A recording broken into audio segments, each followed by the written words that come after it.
Hello everyone, this is Nick Babaya here, and thanks for listening to another episode of the Rational Standard podcast, How to Build the Roads. In this episode, I talk to Martin van Staden. Now, in the South African libertarian scene, Martin's a very well-known name.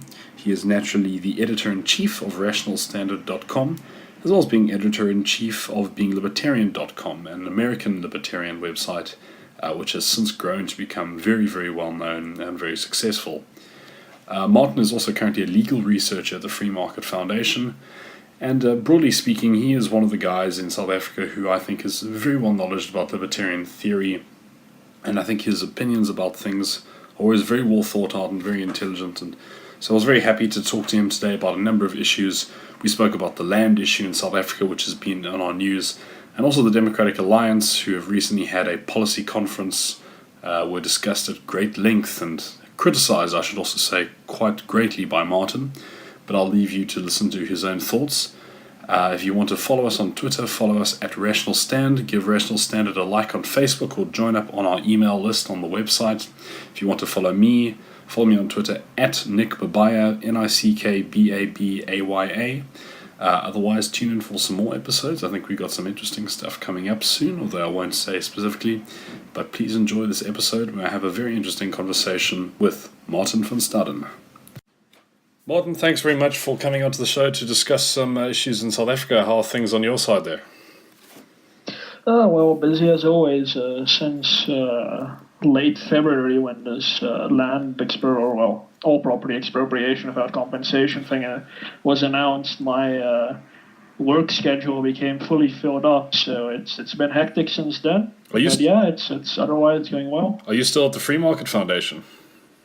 Yeah, I'm still at the Free Market Foundation. So we're in the forefront of this whole battle between the forces of freedom and authoritarianism, and we're much, I would say, more inferiorly equipped than our opponents are. So yeah, it's hard work.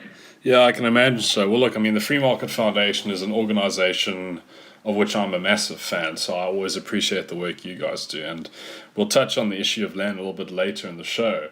It's obviously a massive issue, and it's really, well, I won't jump the gun here, but, the first thing I thought we'd talk about is, we got another election coming up soon, and I think this is a really serious one, given recently what has happened just after Cyril Ramaphosa became our new president. So, I've been weighing up the various options of who to vote for, and unfortunately in South Africa, you basically have to choose between a list of left-wing parties and find which one is the least left-wing, with one exception. But, the first thing I was going to ask you is, in this next election, I think normally I'm a strong believer that you should really vote your conscience and that you should really find the party or the candidates wherever you are, depending on how your electoral system works, which most suits your views. However, in light of Ramaphosa's comments about land expropriation without compensation and the parliamentary resolution that we had, I'm afraid to say that this next election has become about one issue for me. And quite simply, I think this is too important not to be a single issue election on, and I'm going to find the party which I think is going to most ardently defend property rights and has the best chance of gaining seats. So that's basically the basis for what my vote is next year. And what about yourself? What do you think about that? I agree completely. And let me put it out there that I think this is definitely expropriation is a part of the election campaign. It's nothing else. So it seems like the ANC is coming around to saying they won't amend the Constitution, which is great. But whatever they decide, I think this is all part of their strategy for next year. And they're going to do this while they're in government and they have the resources. They're going to do this before every election. So in times past, it was all about race and so forth. Now it's expropriation. So we are sheep, and we are being led astray by our politicians, and I'm perfectly happy to admit that. So yes, I'm going to be a single issue voter. I'm voting for the protection of property rights, and that's probably how it's going to be in every election from now on, because I expect the ANC, if they do not amend the Constitution, to say that they are going to expropriate property without compensation every 5 years from now on, until they do, or until they lose an election and then things can return to a bit more normal. But yeah, so I'm definitely a single issue voter. I'm happy to say who I think I'm going to vote for. That will be the Freedom Front Plus. They have been, from my observations, the only party that has stuck to the message of property rights consistently. They are not libertarian. I think some people have told me, yeah, but the Freedom Front Plus isn't libertarian. They're not liberals. No, absolutely not. They believe some kooky religious stuff, and I say this as a religious person. They're not a great choice. But when we talk about property rights, I think out of the menu of parties that are available, they are the only people who are gonna keep their hands off property, and they're not gonna try and modify it. They're not gonna try and take it away. They're just gonna leave it alone.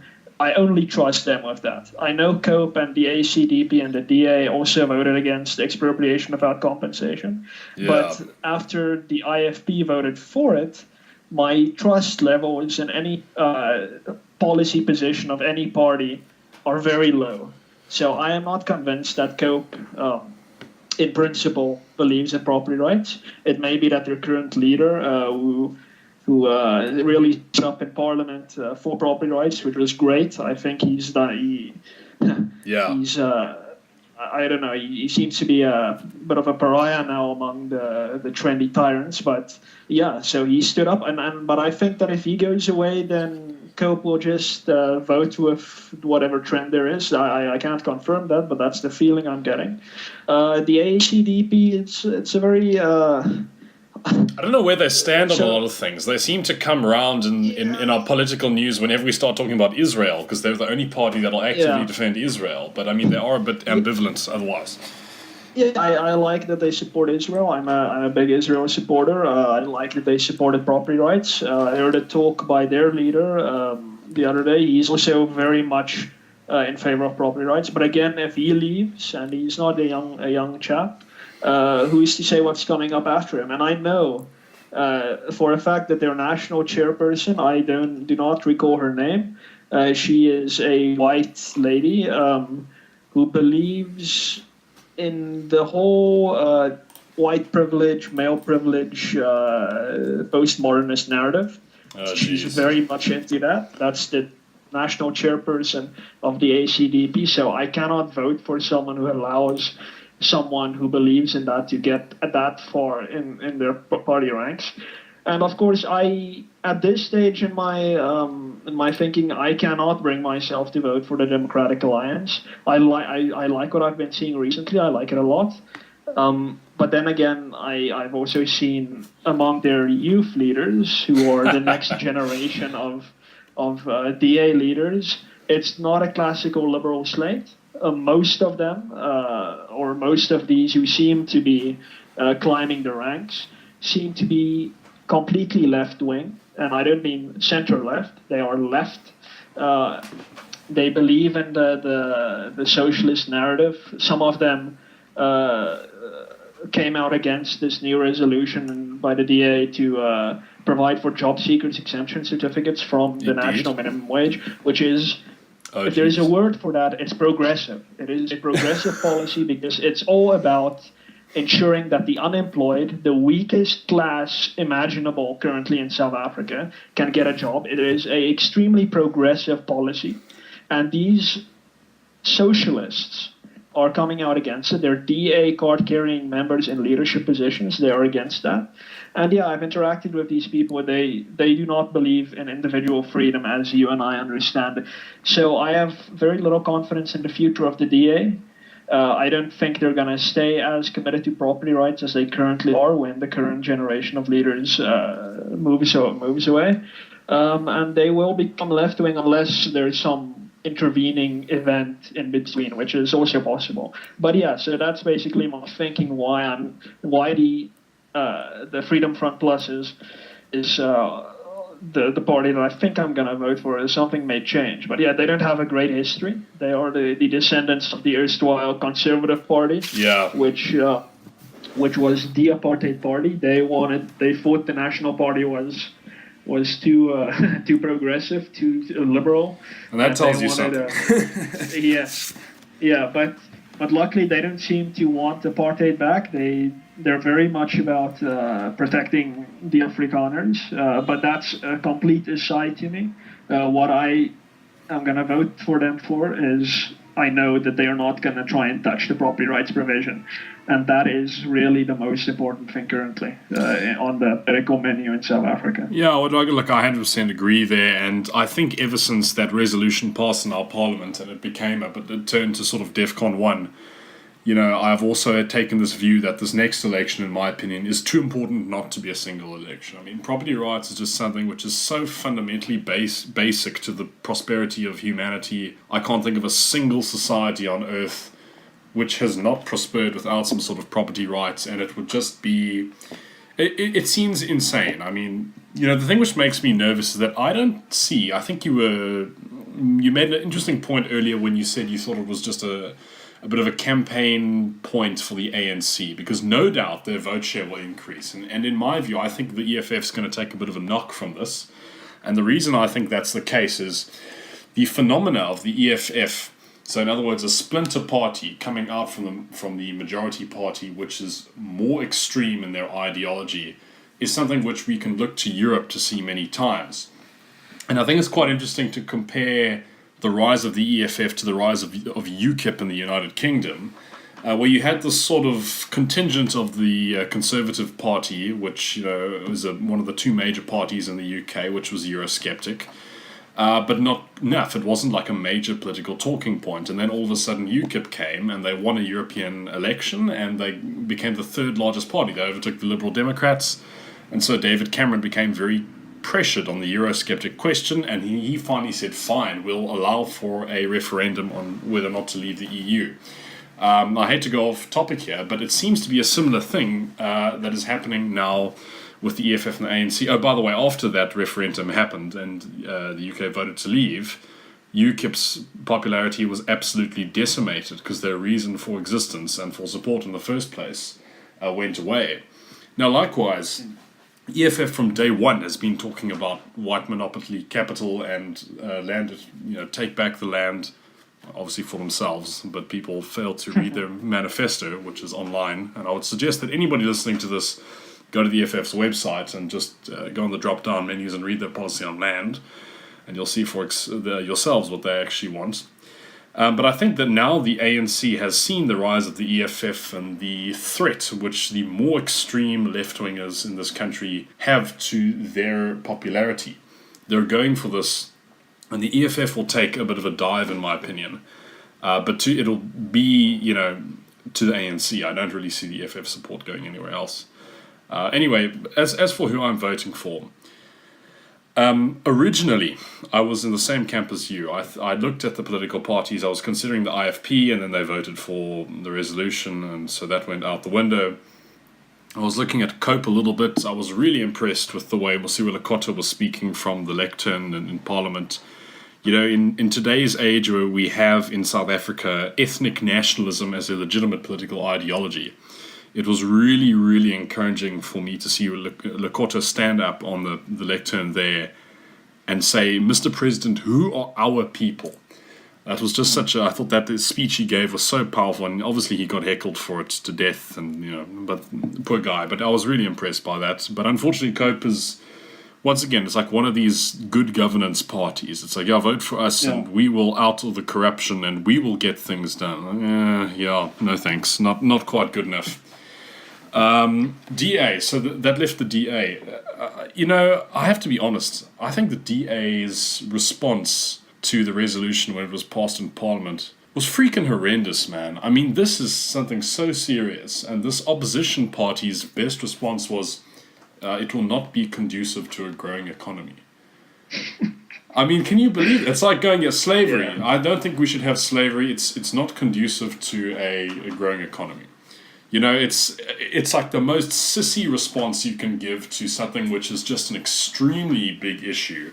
Well, should be an extremely big issue. And no doubt they're doing it to sort of save face. But, I mean, that got a 1 out of 10 from me. So I think the DA was very low in my book initially, and that left the Freedom Front Plus as the last available option. However, Now, I know you've said your skepticism's about the DA, but I have to be perfectly honest, after their recent policy conference, where they've said a few things, they've said they're now pro a job seeker certificate for people to exempt themselves from the minimum wage, as well as they said they are in favor now of keeping the current property rights clause in the Constitution. That's good enough for me.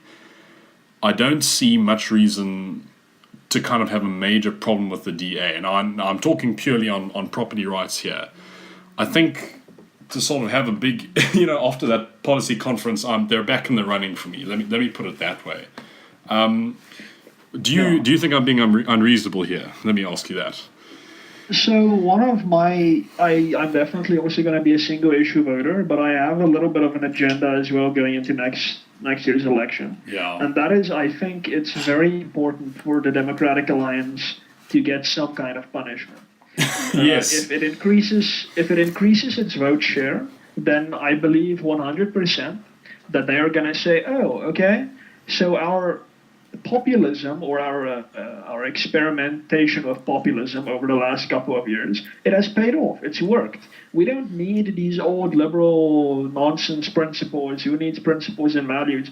We can just appeal to good governance and say how terrible the ANC is, and people will vote for us. Brilliant. The free ticket to governance, and we can continue with our very authoritarian policies in where we govern, and nobody's going to punish us for that. So I believe the DA needs to be punished. It's very important because we need a liberal party in South Africa. The DA has historically, basically for all of South Africa's modern history, occupied that position since when was the PFP formed? In the 70s. 1970s, the DA has... Yeah, it has occupied that position of a liberal party. I don't see another liberal party that can come about in South Africa. The IFP, when you read its policies, is the strongest party when it comes to property rights and free markets. The absolute strongest party, but they do not care what their own policy says. They just do what they want in parliament. So the IFP is clearly not an alternative to the DA as a liberal party. The DA is where it's at, and I believe they need to be punished and reminded in the next election. We do not approve of where this party is going. We wanted to not and I think what you just said about the DA's response to the property expropriation motion, that's part of a deeper problem, and that is that the DA really enjoys on a very principled level accepting the premises of the left. So they will come out and say, yes, no, we don't agree with your conclusion, but we completely agree with your starting point.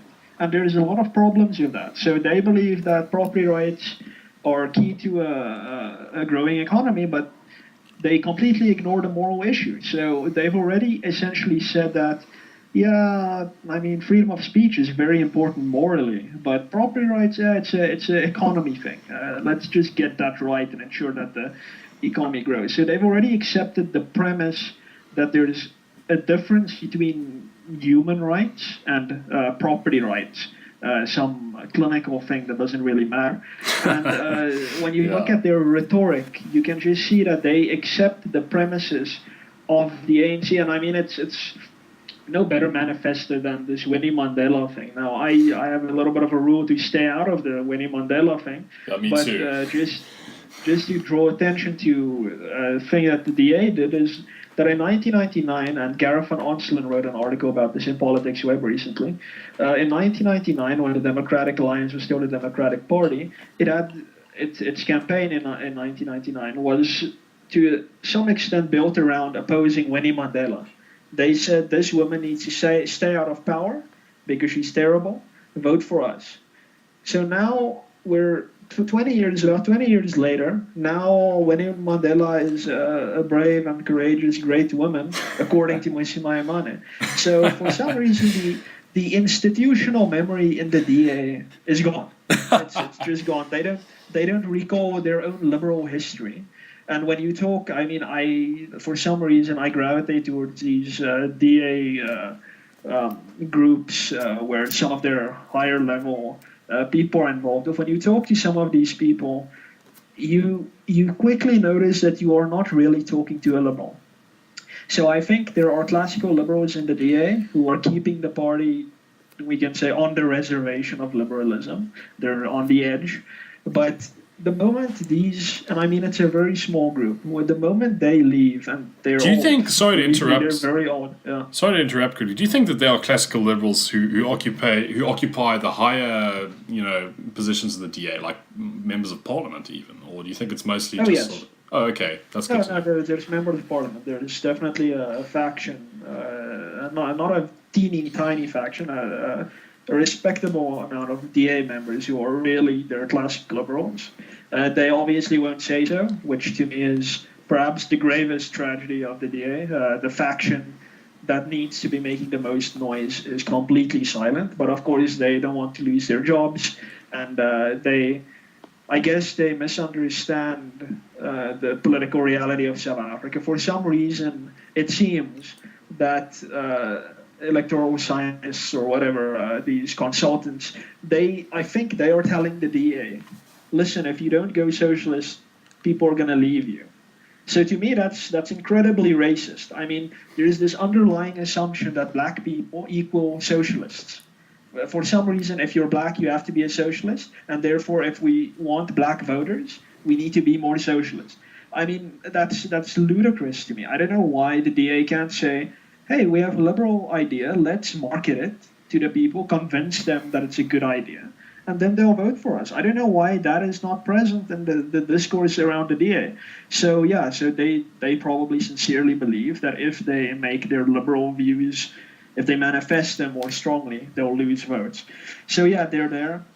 But I think when they leave, they're not young by any means, and they're probably going to leave within the next decade at least, because the younger DA people are moving up now. When they leave, I don't think there's going to be any force in the DA keeping it going towards the liberal side of things. So yeah, I think the DA needs to be punished because, I mean, there's quite a bit of liberals in South Africa. Maybe they don't know they're liberals. You work for them. Liberal policy, yeah, sure. So the point is that these liberals need to withhold their vote. They form the core constituency of the DA, I believe. They need to withhold their vote from the DA so that the DA can lose a few seats in parliament and realize that they've been going down the wrong road. Yeah, it's great what they did at yesterday's and today's policy conference. It's great, but I don't see them sticking to that, and I think we're going to send a bad message if we vote for them and they increase their vote share. So no, rather I think at this stage, I mean, things can change. There may be a liberal uprising within the DA. Then I'll definitely vote for them if that works. But at this stage, no, I still think that they need to be taught a lesson in the election. And yeah, so that's why I'm going to go with the Freedom Front. I mean, they have seats in parliament. They've been consistent about property rights. They're very, that's probably their single issue. Yeah. They talk about language and all these other things, but property rights really, that seems to be their single issue. So that's quite important to me. And I think, yeah, it's a safe bet that if I vote for them, I will truly be voting for a group of people who believe in the morality of property rights and that they won't touch the Constitution when it comes to property rights. If the others, I can't guarantee that, especially not going forward, even after next year's election. Yeah, look, I think you make an excellent point there about sort of punishing the DA. Once again, I'm a bit of a buff for European politics, and this is something which has happened time and time again, as you see the rise of one of these smaller third parties who may get about 7 to 12% of the votes, and they start leeching off the vote share of another one, and then the one of the larger party is forced to sort of re-examine its ways. The DA has not gone down in its vote share since I'm not sure when, the 90s perhaps. I'm going to have to double check the facts on that. But they really since democracy has only ever increased its voting share. So since I don't think that's the 1994 election. I don't know if that's true. I think there may be one election either in the early 2000s or in the 90s. I just seem to remember seeing this. It was like after they had a controversial campaign. Yeah, I don't know about that. As far as I know, it's increased its voting share every single time. Well, certainly in the last in my memory, they've never gone down. They've only gone from strength to strength, and that seems to be a little bit exponential, actually. I think certainly after the last local government elections, when they won the metros, there is a great danger with the DA of getting the party's bigwigs to say, hey, what we're doing is working. We need to just do this more, and we need to go more extreme on it. And I have to be honest, I think you made a very strong... You've almost convinced me right now, just sitting not to vote for them. Because they do need to be punished, and they do need to sort of have a bit of a wake-up call that, if you're going to just advocate bad policy so you can get votes, well, why are you getting votes in the first place? What the hell's your message? It's a really horrible way. Which is also part of the reason I'm very much looking forward to the next episode of the Renegade Report when they're going to interview Tony Leon. I can't wait to hear that. I really hope he can speak his mind now that he's been out of mainstream politics a little bit. I think, unfortunately, you mentioned this liberal contingent of DA voters. I have to be perfectly honest. I think a lot of DA voters are not people like us who do research on a political ideology. You and I can say we're libertarians. We know the literature of libertarianism. We know the sort of core facets of it. I almost feel like a lot of DA voters are just people who are, I wouldn't say apolitical, but they're looking for an opposition.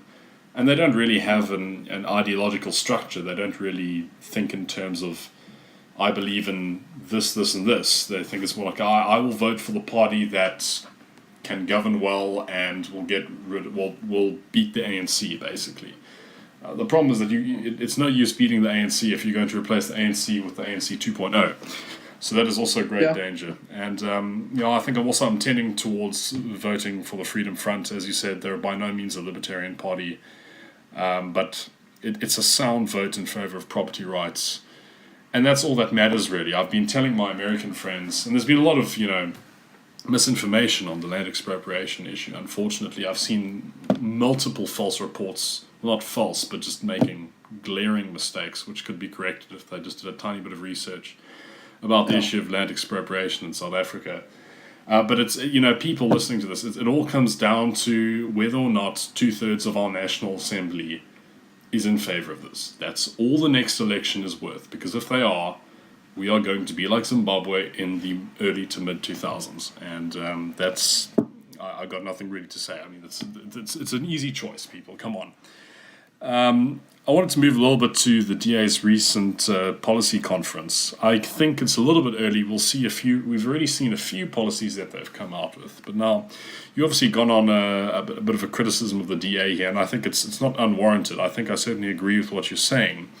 That being said, I was really positively encouraged by what came out of that policy conference. They seem to be... it gave me hope that there is still perhaps a more silent contingent in the DA that holds real liberal positions. And that is evident, I think, in things such as they said they want to keep the property rights clause in the Constitution. Exemption from the minimum wage. I mean, that's really excellent. And I mean, that is, if we could get that to go through, it wouldn't even matter, I don't think, that we'd have a minimum wage. It would almost completely nullify its negative effects. Maybe you could tell me if I'm getting that wrong. Do you not think that after a policy conference like that, you may be a little bit more encouraged that the DA might still be a party where a libertarian can say, I'll be happy with my vote for them? Because that's kind of what I'm feeling like. I'm feeling it's going in a at least a good direction from there.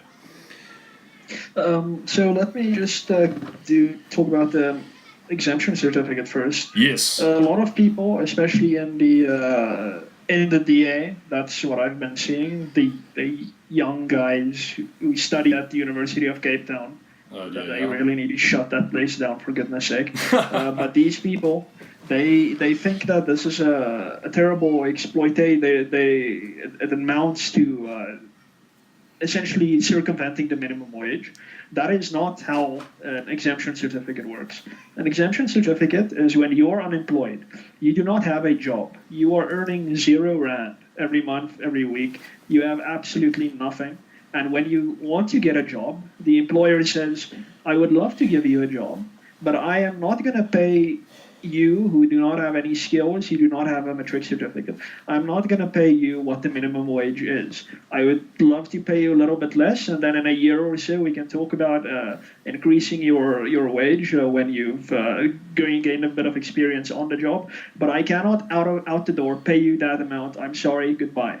That and the exemption certificate is going to allow that person, if, and I think I read this in the motion or in a summary of the motion, if a person has been unemployed for 12 months, i.e. he's been looking for a job for 12 months and he has been unable to get a job, he is earning nothing, he's getting 0 rand, then he can apply for a job seeker's exemption certificate that says that you are exempted from the minimum wage and perhaps some provisions of the Basic Conditions of Employment Act, and as a result, you and your prospective employer can enter into any type of agreement, as long, of course, it complies with the common law and all these things, and you can be paid whatever is agreed.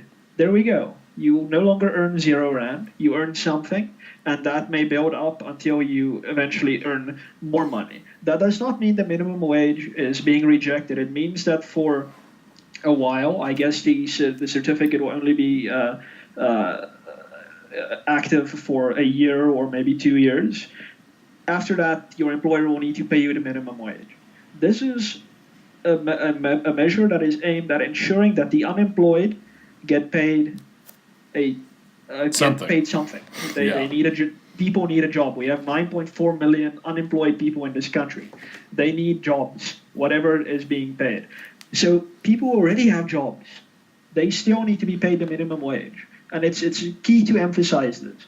A job seeker's exemption certificate is not going to rob people who already have jobs from the minimum wage. They will still be paid that they have to be paid at. And no, an employer cannot fire them and say, come back with a job seeker's exemption certificate, because you need to be unemployed for 12 months before you can get some job seeker's exemption certificate.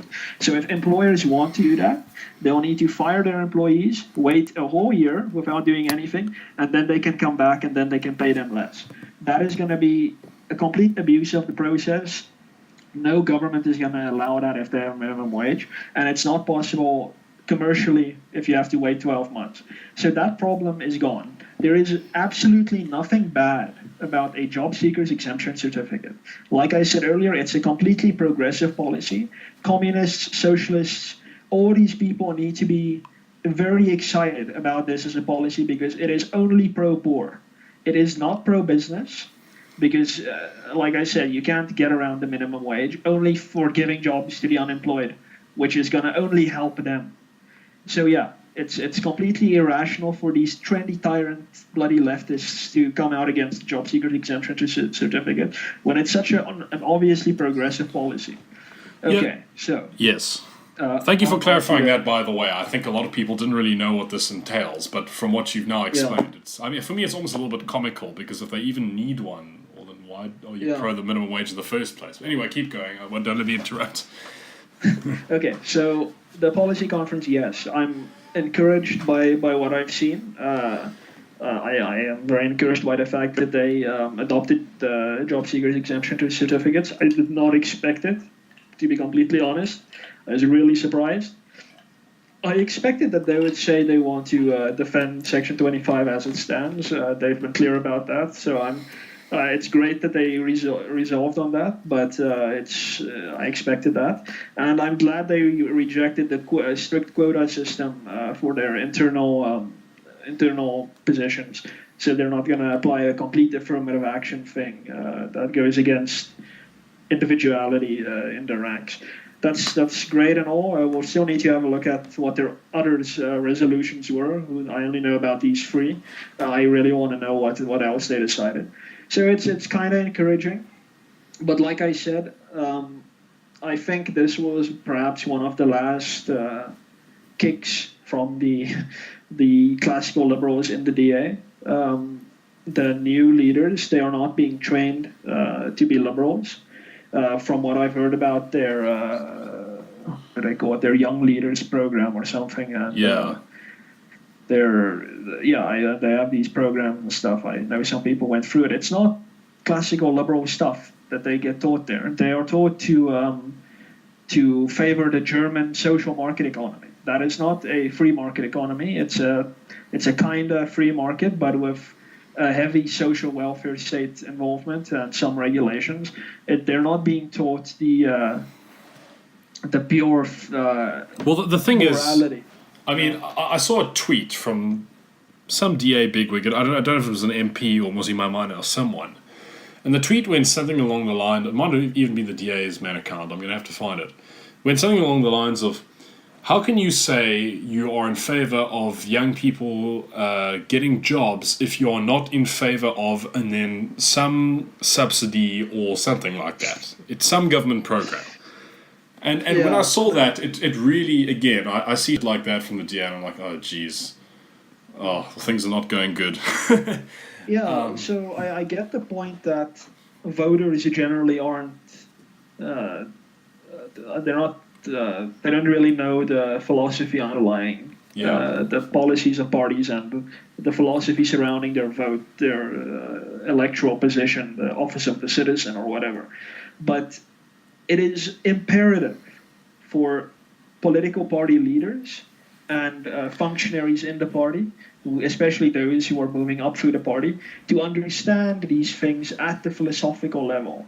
It doesn't matter if they don't have to share that with anyone else. They need to know that because that needs to trickle into their policy and to how they govern, to actually show the people, if we govern by the philosophy of this party, you can be vague like that, then things will go well. And it is tried. We already know that the free market is the best policy. There is no question about that.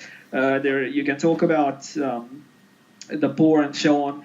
In the final analysis, the free market is better for everyone, not immediately, but within living memory, at least. It'll be a few years, perhaps, at most. But at the end of the day, it's gonna be great for everyone. The poor, especially the poor.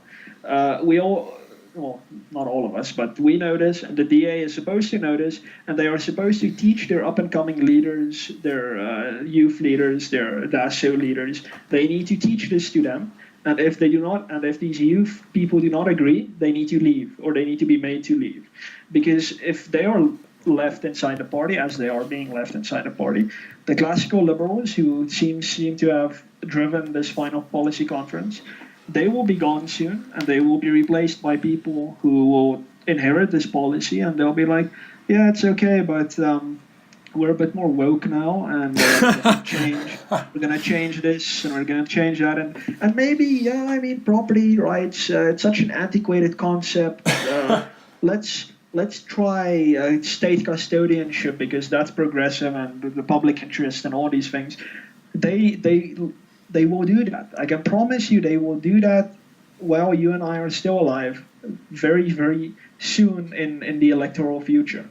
So I'm encouraged by what came out of the policy conference. I'm not encouraged by what the DA is doing internally.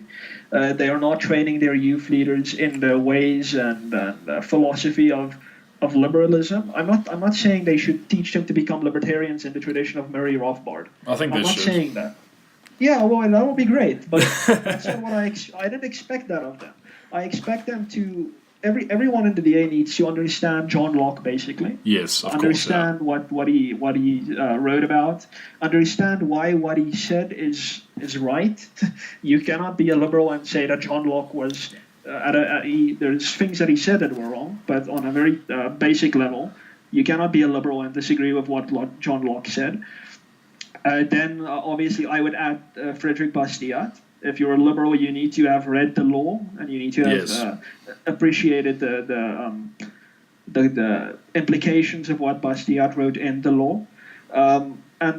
So just teach them the classical liberal thinking, and that's a brilliant way to start. They are not doing that. The German social market economy, that is something that can happen when a country has been a capitalist free market for a few decades, few centuries. Then you can start getting a social market economy, because then your economy is rich, it is growing very fast. Then you can have a good welfare state, because then it's going to stop. It's going to start. The growth is going to start going down, but you can afford it. You can afford your social welfare. That's what happened in Sweden and in Scandinavia. They had a free market.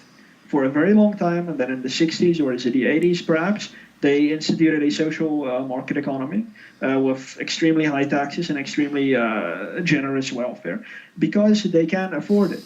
And Germany, which has free higher education, they can afford it. People do not understand, and it's sickening that people in the DA do not understand this. You cannot skip the free market stage and jump to socialism. I mean, even Karl Marx, he understood this. He's the one who wrote this first.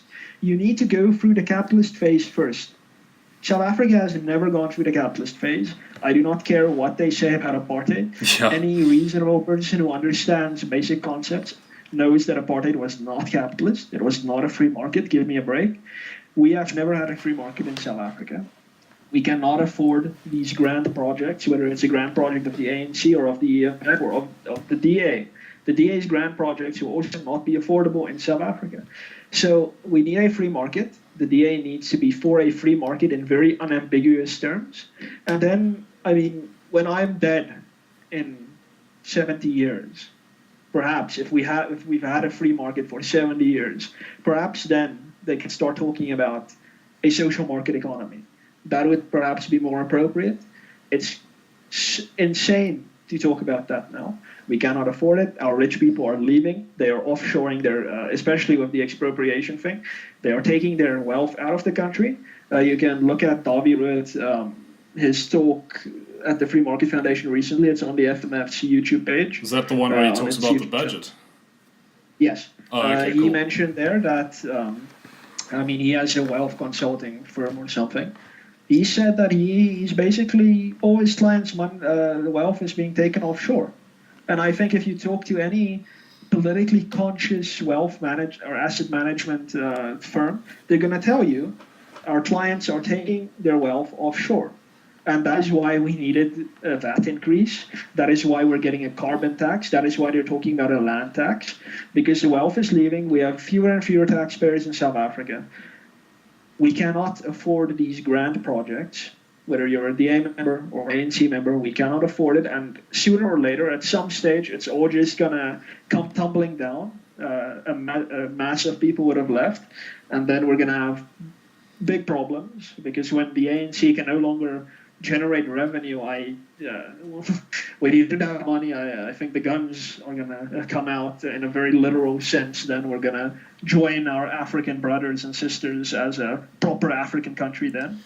So yes, if we want to avoid that, everyone, especially including the DA, needs to realize that we need to stop standing on the throat of wealthy people. We need to stop standing on the throat of poor people who want to become wealth generators as entrepreneurs. We need to lay off. The government needs to stand back and let things fall where they may.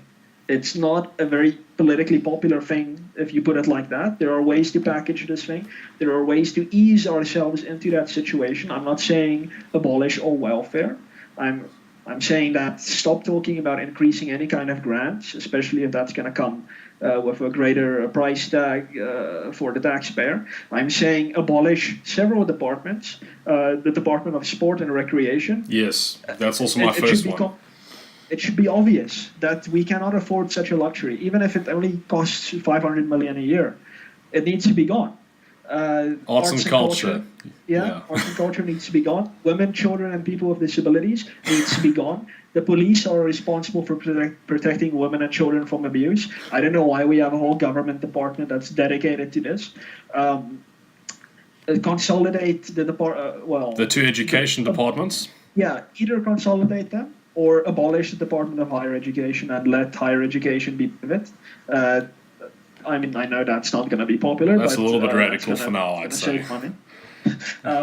And there's a host of commissions and entities in our national government that just need to go because we simply cannot afford them. We're punching very far above our weight. For some reason, people think that we're a Scandinavian economy and that we can afford these grand projects. And of course, they'll rebut what I'm saying now and say, usually libertarians, it's always about the money for you. It's about justice for us. It's the economy is stupid. You know, this is what I say is like you can't have justice if you got no money, and it's they also use an extended Marxist form of the term justice here, which means basically anything that they want it to mean. But I mean, it comes down to the economy. I mean, what is the greatest thing for any poor society? It's not just, well, when you use the funny term of justice, it's like, well, if you have a job and you can feed your kids, you know, that's a lot better than, I don't know, taking down a statue or something like that, or increasing welfare. One of the great liberal insights is that, and then the FMF's chairman Ayanda Kamalo said this at a FMF youth event, I think 2 years ago, and I found that very great as the best liberal insight, is that in the war between politics and economics, it may seem like politics wins, but in the long term, always, without exception, economics will always win. If you do not get you cannot hurt economics. Economics isn't a thing that you can spite. You can't say, aha, free education, take that economics. You can't touch me. Economics the market does not care. It has no feelings. If you do not align your philosophy and your politics and your policies and your conduct with the market and the principles of a market, the market is going to hurt you. And it's going to hurt you bad, because this is what happens in every single circumstance where people think in a war against the market, they're going to win. In Venezuela, people are starving. They're probably close to eating each other, not even to talk about eating pets. Zimbabwe learned this lesson. They're backtracking a bit because they understood that to an extent, you cannot challenge the market and win. North Korea, I think the average North Korean is an inch shorter than the average something like South that, Korean. yeah. Yeah, and that's not a little regional peculiarity. That's because North Korea said, we're going to challenge the market and we think we're going to win. The market replied and said, no, I'm going to make you shorter. So You cannot beat the market. The market permeates every facet of human existence. You're not going to win. You cannot win. And this is the liberal insight. Whatever you do, you need to comply with the demands of the market. And when I say this, people are going to interpret it as me saying the demands of the rich. That's not the market. The market is every single human being in the world interacting voluntarily, pursuing their ends. That is the market. If you try and go against that, you're going to lose. And it doesn't matter how progressive you think you are. It doesn't matter if you think your policy is completely just. You are going to lose. Even if you don't immediately notice it, you're going to lose, and we're all going to talk about it in the breadline eventually. Well, that is an absolutely scathing indictment of some of the problems the DA has, and I think once again I seem to go back and forth. They do one good thing, and I'm like, oh well, maybe there's hope, and then. You're exactly right here. Unfortunately, the DA does sort of need to catch a wake-up call. It needs to stop being going on a more left-wing path for the sake of populism, and realize, like what you've said, is that the market always wins, no matter what. It doesn't matter how controlling you can be over the economy. People will always do the thing that will allow them to feed their kids or get a good night's sleep or whatever it is. They will do the thing which tries to satisfy their needs and will maximize their utility in whatever circumstances that they can have. So I think what you've gone in a very long speech there, and I think some of my friends in the Democratic Alliance should really have a listen, and they'll obviously disagree with you on some points, but just have a bit of a think about that. We got a little bit of time left, so let's just talk about land expropriation, and I'll start off here a little bit because this is a massive issue. It's something I'm very concerned about, and that's why this next election is going to be a single issue election for me. However, it's very good to just correct a few falsified facts here. The first thing to note is that it hasn't happened yet, and that's important because we need to stop it from happening. And unfortunately, some of the foreign media has blown this thing up, and I was hearing Ernst Rutz talk on the Tom Woods show, and he had an opportunity to sort of correct Tom, I think, towards the beginning of the podcast. I'm going to have to double-check exactly what it was he said, but I see South Africans going on these shows, and like Stefan Molyneux is another example. He's had the people from Saitlanders on there, and they'll say these drastic things like, the South African government has decided already to take away property from white farmers specifically and genocide them. and you'll hear the South African guest be like, yes, yes, yes, and then keep talking and not mention that, but not explicitly deny it. And that's a problem, because we want to have a legitimate problem here, and you can't have a legitimate issue if you're going to make up these crazy stories about it. So let's get one thing straight here. We've had a resolution that's been passed in Parliament, and this resolution is, well, maybe, can I ask you quickly, what does a resolution actually mean legally speaking? You're the guy who's got a law degree, not me. Yeah, so I'm not sure what a resolution in South Africa's parliament means, but I know that this resolution, it's like a decision that parliament takes. Yeah. I mean, parliament doesn't just make law, it can also make decisions about things, and the decision that it made was to investigate whether there should be an amendment to the Constitution to allow for expropriation without compensation. So this isn't enforceable on anyone. You can't take anyone to court about the resolution. So it's just a statement of decision by intent. Parliament. Isn't Yeah, that it's like a statement of intent. Essentially, yes. That's the feeling that I'm getting from this resolution. But it's by no means an amendment to the Constitution. There's a very specific process that Parliament needs to go through to amend the Constitution. This is definitely not that. Right, and that's what I think the campaign right now should be to avoid. So let's get one thing straight here. Is we have an election next year, and whether or not the Constitution will get amended to remove property rights from this Constitution is going to come down to whether or not, correct me if I'm wrong here, 2/3 of the National Assembly will vote in favour of that. Does the National Council of Provinces have anything to do with amending the Constitution, or is it just the one House of Parliament? No, the National Council of Provinces will need to also vote, but it's a foregone conclusion how they'll vote. So they will need 6 out of the 9 provinces to vote in favor of the resolution. So whatever. I think that already sounds bad. To amend Section 1 of the Constitution, which is our founding provisions, you need 75% of the National Assembly. Yeah. And to amend anything else, you need 2/3. But for the National Council of Provinces, whatever you amend, you need 6 provinces out of the 9. So it's always 6 out of 9. Opposition parties only control 1 out of the 9. So it's a completely foregone conclusion how the National Council of Provinces is going to vote. But yeah, it's a completely useless house of our parliament. We don't need it, but that's a story for another day. Yes, well, thank you for clarifying the exactly what is going on. So basically, that's what it's come down to. Now that is very now nothing's happened yet is obviously the key thing, except for things like what you mentioned earlier when Davy Root said he knows that wealthy South Africans are taking the wealth abroad. I think pretty soon, as we get closer to this, if it does become a reality, we'll start to see some of the issues of people starting to hedge their bets, perhaps investing in foreign currency, or just simply packing up and leaving. And I think that's because the reality is, for South Africans who are wealthy enough to be affected by this, and I hate to say that, but, well, I mean, I shouldn't actually be putting it like that, because if they go according to the EFF's plan, nobody will have any property, so I think I misspoke there. But the point is that for South Africans like you and I, Martin, we live pretty good darn lives in this country. I can't complain very much about myself, and if something catastrophic like this happens, it's not going to be overly difficult for people like you or me to buy a plane ticket and go somewhere nicer. Australia's already, made us aware that they're sort of being welcoming. The people who I'm very concerned about this is the ones who will have to stay behind and deal with the carnage that could become of a country where every single property is not owned, it's conditional, and everybody who lives there is a custodian to the state.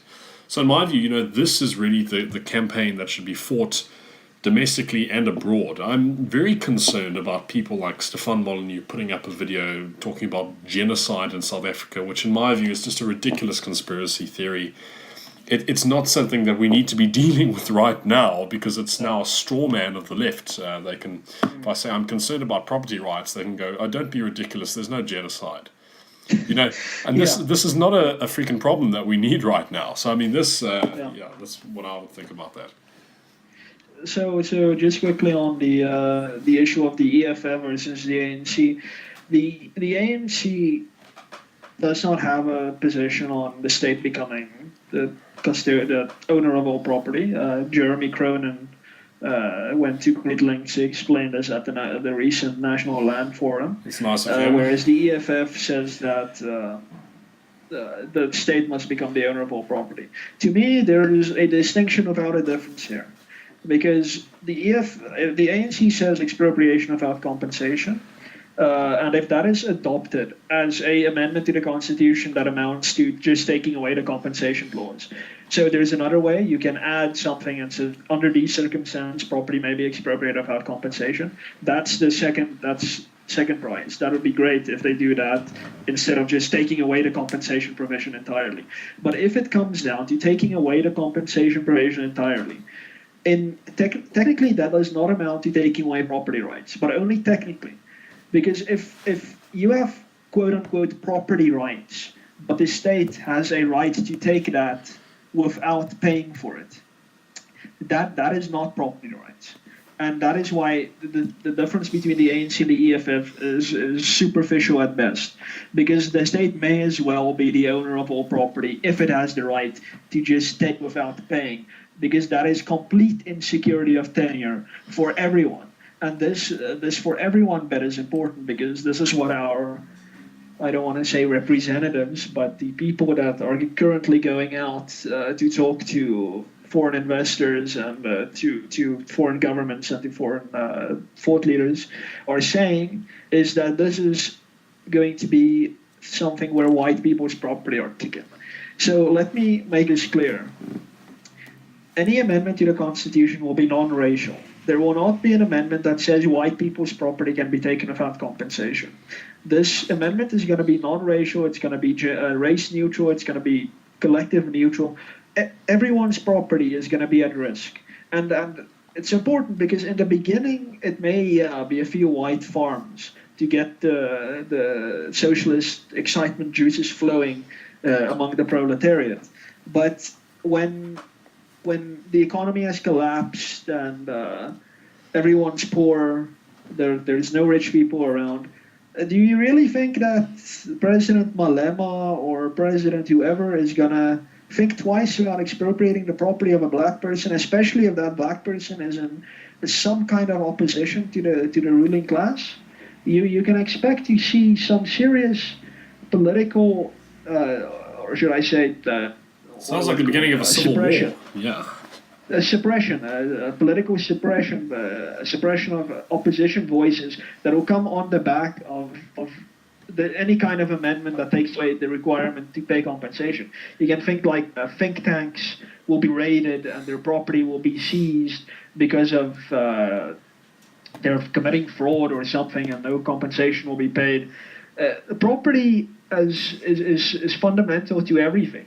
It's fundamental to your prosperity. It's fundamental to your freedom, and something that people often don't realize. It's fundamental to political opposition. It's as fundamental to a healthy democracy as freedom of speech is. Without property rights, you do not have a campaign headquarters. You do not have the right to. You do not have a Facebook page. You do not have any way. You don't. Property rights provides a buffer between you and government. It's a safety net. In a way, the Americans go a bit further. They also have guns that stand between them and government. We don't. We only have property rights and freedom of speech. So it needs to be emphasized that this is any playing with property rights provision will amount to everyone losing their property rights, whether it's the state becoming the custodian of all property or just compensation will not be payable. If that happens, it's done. No more property rights for anyone in South Africa, even if the property rights provision is still there, but without the requirement to pay compensation. There will be no property rights for anyone. So it's very important, the non-racial dimension to this. Yes. It's rhetorically justified as an anti-white thing by everyone, and everyone's talking about agricultural land. The property rights provision is not about agriculture. I don't know why people don't realize this. It's about property as a neutral concept. Any property, all property. But of course, the campaign for it is all about agricultural and rural land. It's complete insanity. It's going to be race neutral. It amounts to a deprivation of everyone's property rights.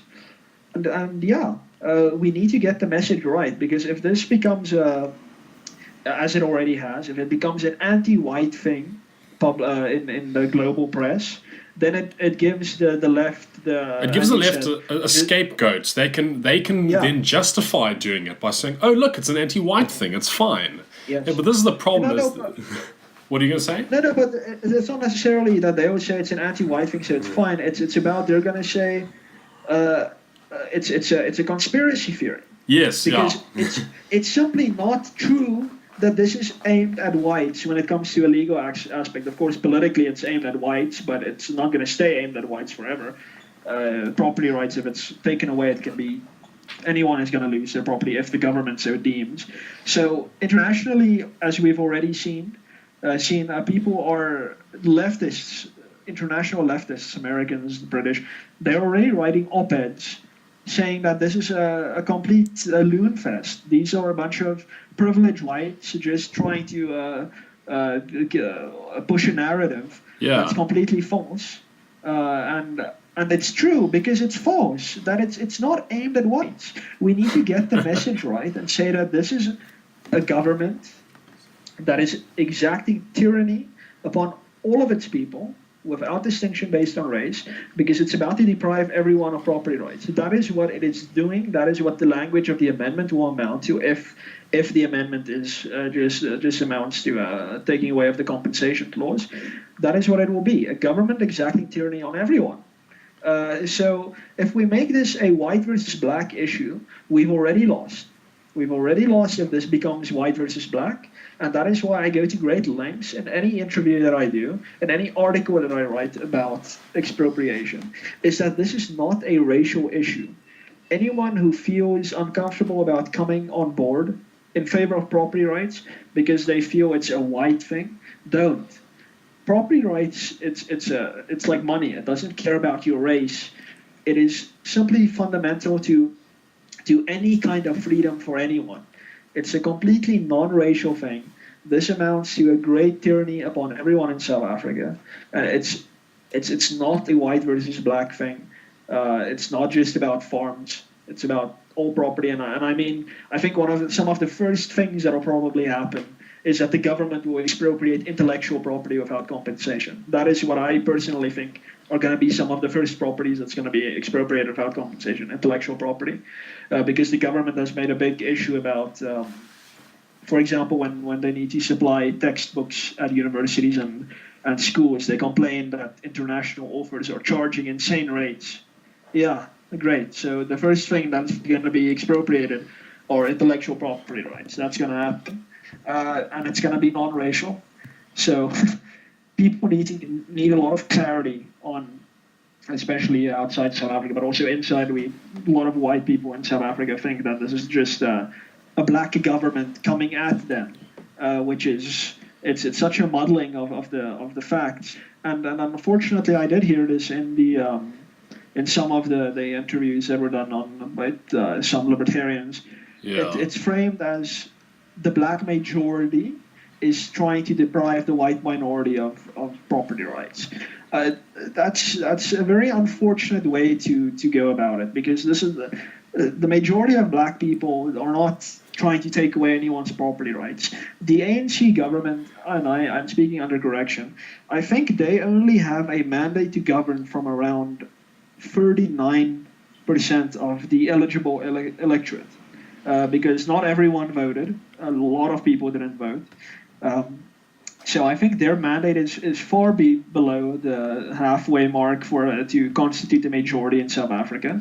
And I've never had any reason to think that black people, as a general collective, have something against property rights.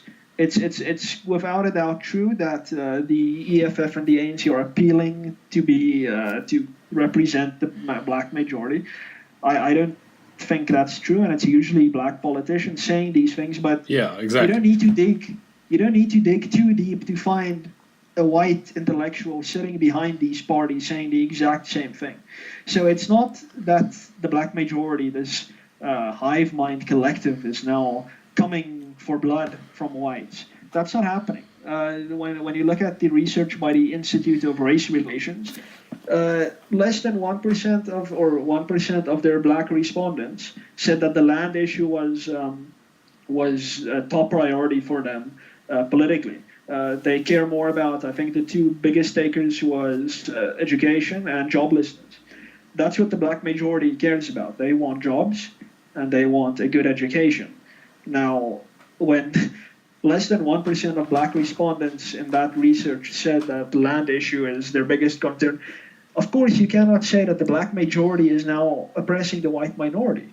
That is collectivist drivel. I mean, it's quite racist, actually. I mean, it's making an assumption, the political assumptions about an entire group of people. It's just so incorrect. But like you said, it's already lost if we make this a white versus black thing. The good news is that it's actually not. The bad news is that it's actually a government versus literally everyone thing. And that's why it's such a cause for concern. I hate to cut you off here, but I think we should, just round up for time reasons.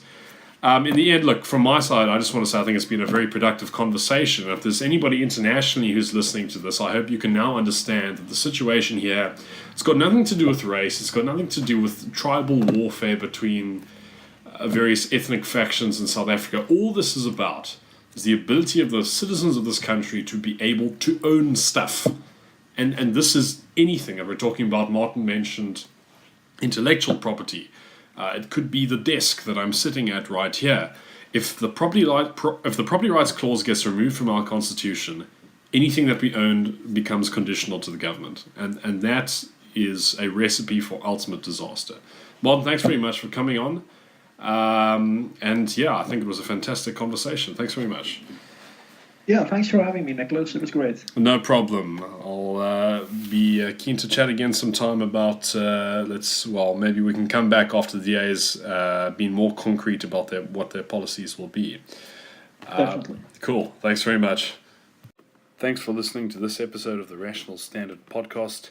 We had a very interesting conversation with Martin, and I think he taught us some important lessons about certain topics, particularly the Democratic Alliance.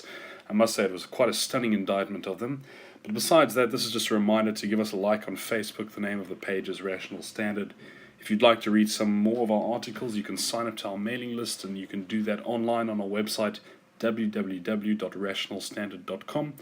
And also, if you've got Twitter, follow us on Twitter, @RationalStand, or you can also follow me, Nicholas Babaya, @NickBabaya, BNICKBABAYA.